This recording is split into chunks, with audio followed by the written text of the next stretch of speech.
요즘 부모님께 용돈 보내드리는 것도 조심스러우신가요? 자녀에게 학비 보내는 것도 혹시 문제가 되지 않을까 불안하신가요? 인천에 사시는 김영숙님은 올해 72세입니다. 대학생 손자에게 매달 50만 원씩 생활비를 보내드리고 계십니다. 그런데 최근 인터넷에서 가족 간 계좌이체도 국세청이 다 본다는 글을 보신 후 잠을 못 이루고 계십니다. 혹시 나중에 세금 폭탄을 맞는 건 아닐까 하는 걱정 때문입니다. 부산의 이철수님은 68세입니다.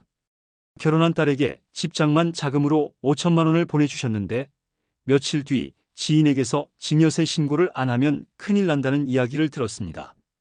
평생 모은 돈을 자식에게 주는데 왜 세금을 내야 하는지 억울하기만 합니다. 이런 불안감 혹시 여러분도 느끼고 계신가요? 인터넷을 검색하면 1,000만 원만 넘어도 자동 신고된다. 부부 사이 돈 주고받는 것도 조심해야 한다. 이런 무서운 이야기들이 넘쳐납니다. 오늘 영상에서는 3가지 중요한 진실을 알려드리겠습니다. 첫째, 국세청이 실제로 우리 계좌를 언제 보는지 정확한 시점을 알려드립니다. 둘째, 어떤 가족 간 송금이 안전하고 어떤 경우에 신고해야 하는지 명확히 구분해 드립니다. 셋째, 만약 큰 금액을 보내야 할 때 세금 한 푼 안 내고 합법적으로 하는 방법을 알려드립니다. 끝까지 들으시면 오늘 바로 해결하실 수 있습니다. 대구에 사시는 박순자님은 70세입니다. 아들 내외가 맞벌이를 하다 보니 초등학생 손주 둘을 자주 돌봐주십니다. 학원비며 준비물비며 이것저것 필요한 게 많아서 아들에게 매달 100만 원씩 받아 쓰고 계십니다. 그런데 얼마 전 동네 복지관에서 만난 지인이 이런 말을 했습니다. 요즘 국세청이 계좌이체 다 감시한다면서 조심하라고요. 박순자님은 그날부터 밤잠을 설치기 시작했습니다. 평생 세금 제대로 내고 살아왔는데 손주 키우는데 받는 생활비가 문제가 될까봐 걱정입니다. 사실 이런 불안감은 박순자님만의 문제가 아닙니다.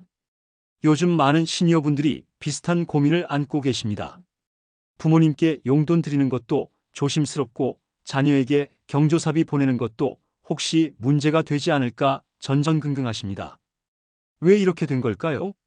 인터넷에는 과장된 정보들이 넘쳐납니다. 계좌이체만 해도 국세청 컴퓨터가 실시간으로 감지한다. 1,000만 원 넘으면 자동으로 신고된다. 부부 사이도 조심해야 한다. 이런 이야기들이 마치 사실인 것처럼 퍼져 있습니다.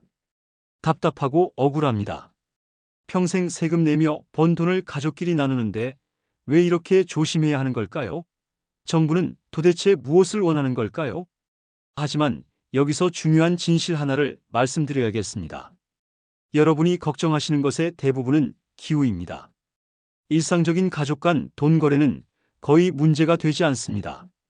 다만 몇 가지만 정확히 알고 계시면 됩니다. 장수백세 채널에서는 이런 생활 손해를 줄이는 정보를 모읍니다. 비슷한 경험 있으시면 댓글로 남겨주세요.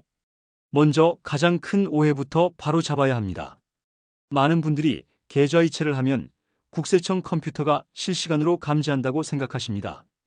은행에서 송금 버튼을 누르는 순간 어디선가 알람이 울리고 세무 공무원이 화면을 주시한다고 상상하시죠?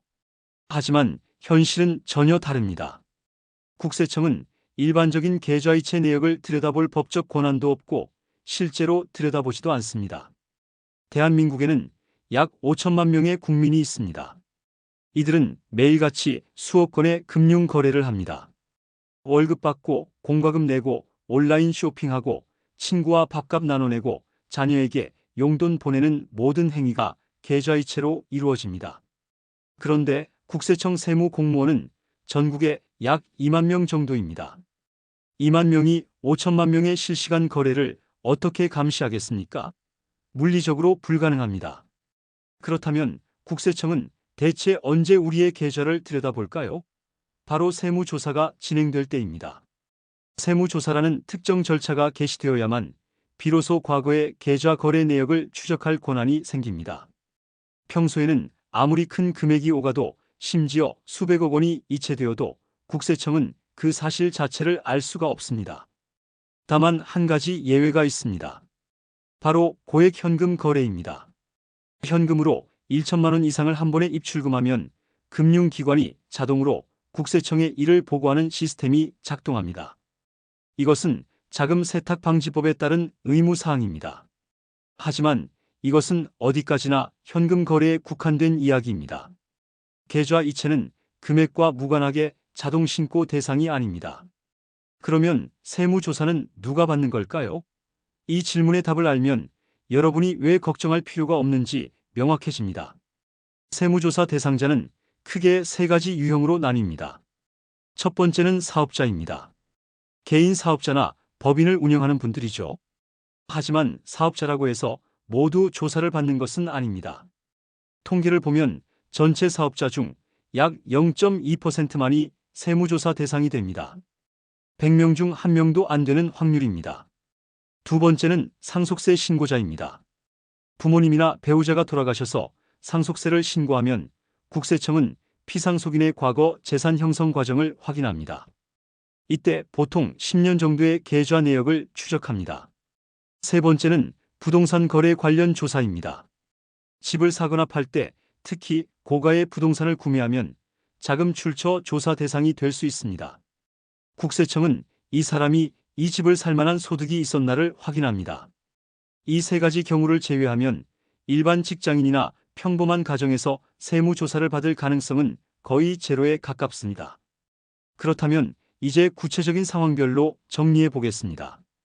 어떤 계좌 이체가 안전하고 어떤 경우에 주의해야 하는지 명확히 구분해 드리겠습니다.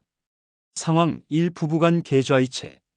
가장 먼저 부부간 계좌 이체는 아무런 문제가 없습니다. 법적으로 부부는 경제 공동체로 인정됩니다. 남편이 월급을 받아서 아내 통장에 전액 이체해도 아내가 사업 소득을 남편 통장으로 옮겨도 전혀 상관없습니다. 금액의 제한도 없습니다. 다만 여기서 한 가지 주의할 점이 있습니다. 아내가 남편에게 받은 돈으로 생활비를 쓰는 것은 문제없지만 그 돈을 모아서 자기 명의로 부동산을 사거나 주식에 투자하면 얘기가 달라집니다. 이것은 징여로 간주될 수 있습니다. 상황 2. 부모 자녀 간 생활비 송금. 생활비, 학비, 의료비 등 일상적인 지출을 위한 송금은 전혀 문제가 없습니다. 부모가 대학생 자녀에게 매달 100만 원씩 생활비를 보내는 것, 결혼한 자녀가 노부모님께 매달 50만 원씩 용돈을 드리는 것, 이런 것들은 아무리 오래 지속되어도 징여세 대상이 아닙니다. 법에서도 부양 의무자 간의 생활비는 징여로 보지 않습니다. 상황 3. 목돈 징여. 문제는 자산 형성 목적의 거액 이체입니다. 예를 들어 부모님이 자녀에게 1억 원을 보냈는데 그 돈으로 자녀가 주식을 샀다면 이것은 명백한 징여입니다. 이런 경우 징여세 신고를 해야 합니다. 하지만 여기서 중요한 포인트가 있습니다. 징여세는 10년간 5천만 원까지 공제되므로 그 안에서는 세금이 없습니다. 부부 합산으로 자녀 한 명당 10년에 1억까지 징여세 없이 줄 수 있습니다. 많은 분들이 여기서 손해를 보시는데 딱 한 가지를 놓치면 나중에 큰 문제가 됩니다. 바로 징여 사실을 신고하지 않는 것입니다. 신고하지 않으면 나중에 적발될 때 가산세까지 물게 됩니다. 상황 4. 손자 손녀 교육비. 할아버지가 손자의 학원비나 대학 등록금을 직접 계좌 이체로 내주시는 경우입니다. 원칙적으로는 징여입니다. 하지만 교육비는 사회 통념상 인정되는 범위 내에서는 징여세가 부과되지 않습니다. 일반적인 학비 학원비 수준이라면 문제 없습니다. 상황 5. 형제 자매 간 이체. 이것은 조금 더 신중해야 합니다. 부모 자녀나 부부와 달리 형제 자매는 법적으로 부양 의무가 없습니다. 따라서 형이 동생에게 큰 돈을 보내면 징여로 간주될 가능성이 높습니다. 일시적인 생활 지원이나 경조사 비용 등은 상식선에서 인정되지만 정기적으로 큰 금액을 보내는 것은 징여입니다. 상황 6. 연로하신 부모님과의 거래. 이것은 특별히 더 주의해야 합니다. 상속세 신고 시 10년치 거래를 추적하기 때문에 부모님이 70대 후반이나 80대라면 모든 큰 금액 이체에 대해 사유를 메모해 두어야 합니다. 예를 들어 아버지가 아들에게 3천만 원을 보냈다면 냉장고 구매 대행, 자동차 수리비 지원, 병원비, 선지급 등 구체적인 사유를 통장 메모나 별도 문서에 남겨두는 겁니다. 상황 7. 차용증 작성. 큰 금액을 보낼 때 차용증을 쓰는 방식을 선택하시는 분들이 많습니다. 증여가 아니라 빌려준 것이라고 하는 거죠. 하지만 국세청은 차용증의 진정성을 따집니다. 첫째, 이자를 받았는가? 무이자 대여는 의심받습니다. 둘째, 실제로 상환이 이루어지는가? 차용증만 쓰고 한 푼도 안 갚으면 가짜입니다. 셋째, 채권자의 재산 상태는 어떠한가? 이 모든 것이 합리적이어야 진짜 대여로 인정받습니다. 상황 8. 의료비 지원. 부모님이 큰 수술을 하시는데 자녀가 수술비를 대신 내드리는 경우입니다. 이것은 금액과 무관하게 증여가 아닙니다. 부양 의무의 범위이기 때문입니다. 2억 원짜리 수술비를 자녀가 냈어도 증여세는 없습니다. 오늘 10분 체크리스트.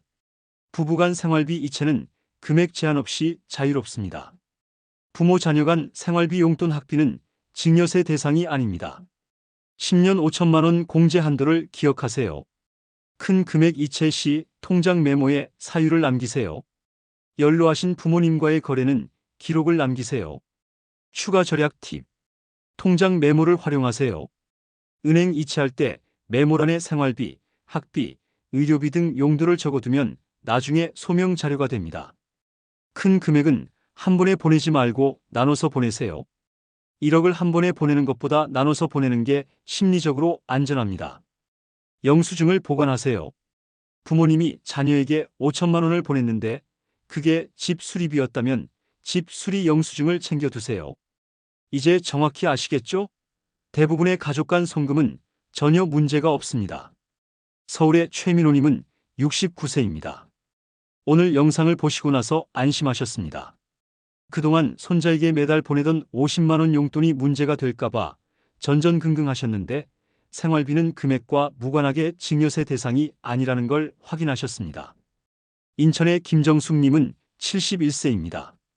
딸에게 3천만 원을 보내주면서 증여세를 내야 하나 고민하셨는데 10년 5천만 원 공제 한도 안에 들어가니 세금이 전혀 없다는 사실을 알게 되셨습니다.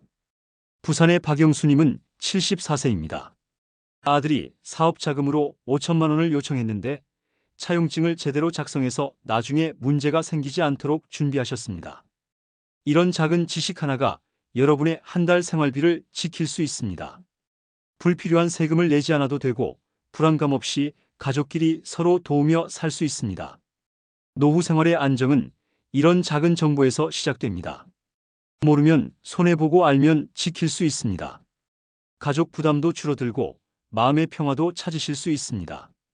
오늘 핵심 3가지만 기억하시면 손해가 줄어듭니다. 첫째, 국세청은 일상적인 계좌 이체를 실시간으로 감시하지 않습니다. 세무조사가 있을 때만 과거 거래를 확인합니다. 둘째, 부부 간 생활비와 부모 자녀 간 생활비 용돈 학비는 금액과 무관하게 증여세 대상이 아닙니다. 셋째, 큰 금액을 증여할 때는 10년 5천만 원 공제 한도를 활용하면 세금 없이 줄 수 있습니다.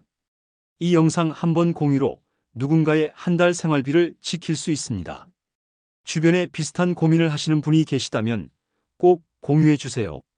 다음 주에는 시니어분들이 꼭 알아야 할 기초연금 수급 조건 변경 내용을 알려드리겠습니다. 소득이 조금 늘었다고 기초연금이 깎이는 경우가 있는데 이걸 방지하는 방법을 정확히 알려드리겠습니다. 오늘 영상은 국세청과 기획재정부의 공식 자료를 기반으로 제작했습니다. 다만 개인의 구체적인 상황은 다를 수 있으니 큰 금액이 오갈 때는 세무사와 상담하시는 것을 권장합니다. 이번 영상은 정부 및 지자체 공식 자료를 기반으로 제작된 생활정보 콘텐츠입니다. 정책 해석과 적용 여부는 반드시 해당 기관에 문의하시기 바랍니다. 사례 인물은 이해를 돕기 위한 구성으로 실제와 다를 수 있습니다. 여러분은 이 제도 알고 계셨나요? 댓글로 알려주세요. 혹시 비슷한 고민이나 경험이 있으시면 함께 나눠주시면 다른 분들께도 큰 도움이 됩니다. 장수백세는 복잡한 정책을 생활 언어로 바꿔드립니다. 구독해두시면 매주 도움이 됩니다.